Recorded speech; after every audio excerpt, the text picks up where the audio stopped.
திருச்சியில் திமுக பிரமுகர் இல்ல திருமண விழாவில் திமுக தலைவர் ஸ்டாலின் உரை நிகழ்த்தி வருகிறார். அதை நேரலையில் பார்க்கலாம். ஒரு முறை ஒரு ஆபத்தான ஒரு சூழ்நிலையிலிருந்து என்னை காப்பாற்றியவர் நம்முடைய பரணிக்குமார் அவர்கள். என்ன சம்பவம் என்று கேட்டால், ஒரு முறை விருதுநகர் மாவட்டத்தில் நாங்கள் சுற்றுப்பயணத்தை நடத்தி கொண்டிருக்கிறோம். பல நிகழ்ச்சிகளை கிராம பகுதிகளுக்கெல்லாம் சென்று கொடியேற்று நிகழ்ச்சியை முடித்துவிட்டு இன்னொரு கிராமத்திற்கு சென்று கொண்டிருக்கிறோம். அப்பொழுது நான் முன் சீட்டிலே உட்கார்ந்திருக்கிறேன். காரை ஓட்டி கொண்டு வருகிறவர் நம்முடைய பரணிக்குமார் அவர்கள். பின் சீட்டில் உட்கார்ந்திருக்கக்கூடியவர் என்னுடைய நண்பர் அன்பில் பொய்யாமொழி அவர்கள். அந்த மாவட்டத்தினுடைய செயலாளராக இருந்து மறைந்தாரை தங்கபாண்டியன் அவர்கள், அவரும் பின்னாலே அமர்ந்திருக்கிறார். ஆக நாங்கள் போய்கொண்டிருக்கிறோம். இடையில ஒரு ரயில்வே கேட், அந்த ரயில்வே கேட் திறந்திருக்கிறது. திறந்திருக்கக்கூடிய இந்த சூழ்நிலையில் அவர் காரை ஓட்டி கொண்டு வருகிறார். காரை தண்டவாளத்திலே தாண்டி வரும்போது இடது பக்கம் திரும்பி பார்த்தால் ரயில் ஒன்று வந்து கொண்டிருக்கிறது. அதை பார்த்து நாங்கள் எல்லாம் அப்படியே பயந்து போய் கொலை நடுங்கி போய் அப்படியே உட்கார்ந்திருக்கிறோம். ஆனால் சாமர்த்தியமாக தம்பி பரணிக்குமார் அவர்கள் காரை வேகமாக ஓட்டி தண்டவாளத்தை தாண்டி கீழே இறக்கி விட்டு திரும்பி பார்க்கிறோம், ரயில் இங்கே தாண்டி அந்த பக்கம் போயிருக்கிறது. ஆக அன்று முழுவதும் நாங்கள் எங்களால் தூங்க முடியவில்லை. ஆக இந்த செய்தி காட்டு தீ போல வெளியிலே பரவி எங்களுக்கு தொலைபேசி தொடர்ந்து வந்து கொண்டிருக்கிறது. ரயில் விபத்திலிருந்து மு.க. ஸ்டாலின் தப்பித்திருக்கிறார், உயிர் பிழைத்தார் என்று, மயிரிழையில் உயிர் பிழைத்தார் என்று செய்தி வந்திருக்கிறது என்று சொன்னால், அந்த உயிர் பிழைக்க வைத்த அந்த ஆற்றலை அன்றைக்கு மேற்கொண்டவர் இங்கு இருக்கக்கூடிய தம்பி பரணிக்குமார் என்பதிலே நான் என்னை பார்க்கிறேன். இப்படி பல சம்பவங்கள் எடுத்து சொல்ல முடியும். இன்னொரு வேடிக்கையான சம்பவத்தை சொல்ல வேண்டும் என்று சொன்னால், இப்பொழுது என்னை பார்த்தால் கொஞ்சம் ஏதோ பூசி முழுகினா போல தெரியலாம் ஓரளவுக்கு. ஆனால் ஒரு 15-20 ஆண்டுகளுக்கு முன்னால் மிகவும் ஒல்லியாக நான் இருப்பேன். ஏன் எல்லோரும் கேட்பார்கள், என்ன இப்படி ஒல்லியாக இருக்கிறாய் என்று எல்லோரும் கேட்பார்கள்.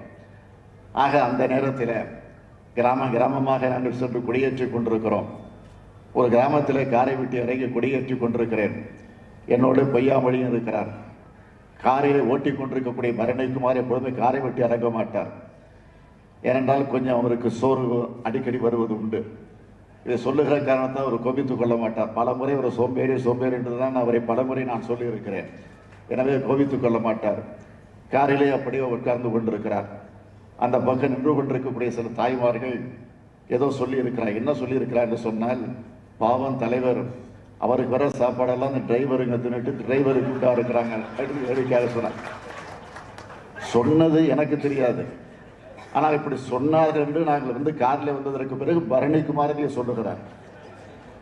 ஒரு சிலர் வெட்கப்பட்டுக்கிட்டு சொல்ல மாட்டாங்க. ஆனால் அதை பற்றிலாம் கவலைப்படாம அதை சொன்னார் என்று சொன்னால், அவருடைய குழந்தைத்தனம், அவருடைய அந்த உணர்வு, இதைத்தான் நான் என்னை பார்ப்பது உண்டு. ஆக அப்படி அந்த அளவிற்கு எங்களோடு பாசத்தோடு உண்ணுகிற நேரத்திலும் சரி, உறங்குகிற நேரத்திலும் சரி, எங்களோடு இருந்து அருகில் இருந்து பல்வேறு வகைகளை ஊக்கப்படுத்தி உற்சாகப்படுத்தி கொண்டிருந்த ஒரு இளைய தம்பியாக விளங்கியவர் நம்முடைய பரணிக்குமார் அவர்கள். ஆக அவருடைய இல்லத்தில் அவருடைய மகனுக்கு நடைபெறக்கூடிய இந்த மணவிழா நிகழ்ச்சியில நான் பங்கேற்று இந்த மணவிழாவை நடத்தி வைத்து அதே நேரத்தில் வாழ்த்துக்குரிய வாய்ப்பை பெற்றமைக்காக நான் உள்ளபடியே மகிழ்ச்சி அடைகிறேன், பெருமைப்படுகிறேன். அந்த பெருமையோடு இங்கு வந்திருக்கக்கூடிய முறையெல்லாம் நான் கேட்டுக்கொள்ள விரும்புவது, உரையாற்றுவதெல்லாம் எடுத்து சொன்னது போல நாடு இன்றைக்கு இருக்கக்கூடிய நிலைகள் எல்லாம் உங்களுக்கு நன்றாக தெரியும். எனவே அதை பற்றி நான் அதிகமாக உங்களுக்கு எடுத்துச் சொல்ல வேண்டிய அவசியம் இல்லை. இன்று காலையில் கூட பத்திரிகையில வந்திருக்கக்கூடிய ஒரு செய்தி, மேகதாது அணை கட்ட காவேரி பிரச்சனையை மையமாக வைத்து விவசாயத்தினுடைய தமிழகத்தில் இருக்கக்கூடிய டெல்டா பகுதியில் இருக்கக்கூடிய தமிழகத்தில் இருக்கக்கூடிய விவசாய பெருங்குடி மக்களுக்கு அதிர்ச்சி தரத்தக்கக்கூடிய ஒரு செய்தியாக இன்றைக்கு கர்நாடக அரசு அந்த மேகதாது அணை கட்டுவதற்கான முழு ஆய்வு அறிக்கையை தயாரித்து மத்திய அரசிடம் வழங்கியிருப்பதாக ஒரு அதிர்ச்சி தக்க செய்தி வந்திருக்கிறது. ஆக இந்த செய்தி வந்திருக்கிற நேரத்தில் நாம் கேட்டுக்கொள்ள விரும்புவது, இதே மேகதாது அணை பிரச்சனை உச்சநீதிமன்றத்திலே தொடர்ந்து இருந்து கொண்டிருக்கிறது உங்களுக்கு தெரியும்.